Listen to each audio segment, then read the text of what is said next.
What's up, guys? It's Cole with M5X Mechanics, and today I want to make a quick little video on the brake pressure sensor on an E46. So this is my first time doing it. I don't see it very often. I don't think it's very common, but as these cars get older, 20 plus years old, 200,000 miles, whatever the case is, these might become more common. So just to show you what I'm talking about, the pressure sensors are bolted right onto the master cylinder, and that's this sensor right there. This is going to be brake pressure sensor 2, and then there's one more in there. That one's going to be brake pressure sensor 1. So the first sensor is closer to the firewall, the second sensor is far away. Here is the part that I got. It is a Vimo, I believe.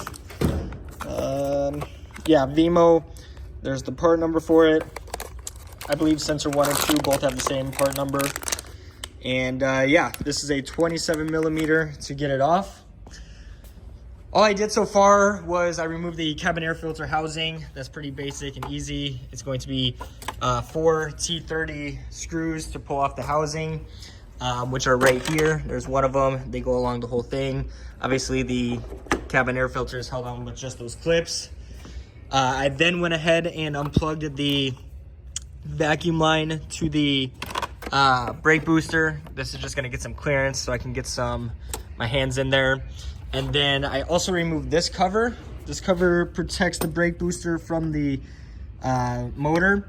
You'll see there's a clip that goes in right here and also right there on the back. You just twist those clips and then this will pull straight up, and you can see where those hooks kind of clip into the casing. Again, it sits like this. There's where one of those clips goes. There's where the other one goes. And those are just twist clips. Other than that, I went ahead and removed the cover for the ECU, pulled these wires out of the way because you're gonna want as much room as possible. These ones, I don't think I'm gonna mess with. I'll probably unplug the brake fluid there.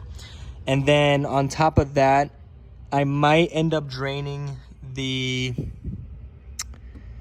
not draining, but sucking out some of the brake fluid. There's a good chance you're gonna have to bleed the brake system after this, but we'll see what ends up happening.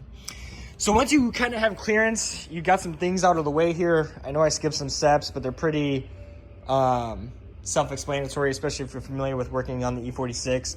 The next thing you're gonna wanna do is unbolt the master cylinder, and we're gonna wanna pull the master cylinder out away from the car.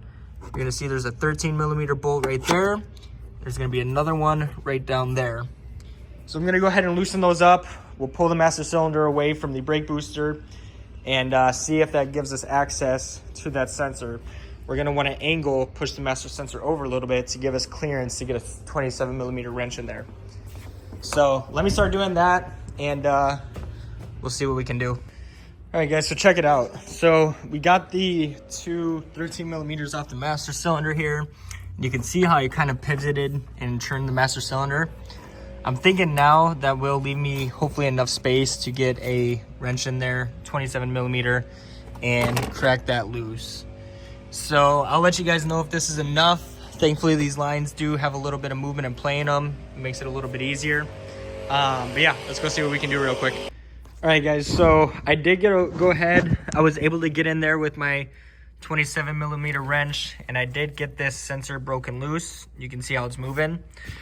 I got the old one right here that I'm going to try to swap out really quick. I'm opting for not sucking out brake fluid because my thought process here, and what I'm gonna try to do is unscrew this really quick and get the new one in there. Leaving brake fluid in there there will be some brake fluid coming out. That's why I have this rag here on the bottom to catch any spilled brake fluid. But if you leave the brake fluid in and it starts coming out, as long as you keep it topped off here, it shouldn't introduce any air into the system. And if that's the case, then I won't have to worry about bleeding. This is gonna have to be a fast process. It's not guaranteed. It's not gonna be perfect. It might be a little bit messy, but it might just save us some time. As you can see here, I went ahead and unplugged the brake level sensor. The sensor for the plug for the pressure sensor is literally the exact same style here. So I might as well just show you. You push down on this tab and it'll pull right off. So I just wanted to explain that really quick. I'm gonna go ahead and try to do this quick swap, and hopefully everything goes well, and I'll update you guys how it goes. Alrighty guys, so that did end up working. Can go ahead and start putting some things together. Just to show you, there's the sensor plugged back in.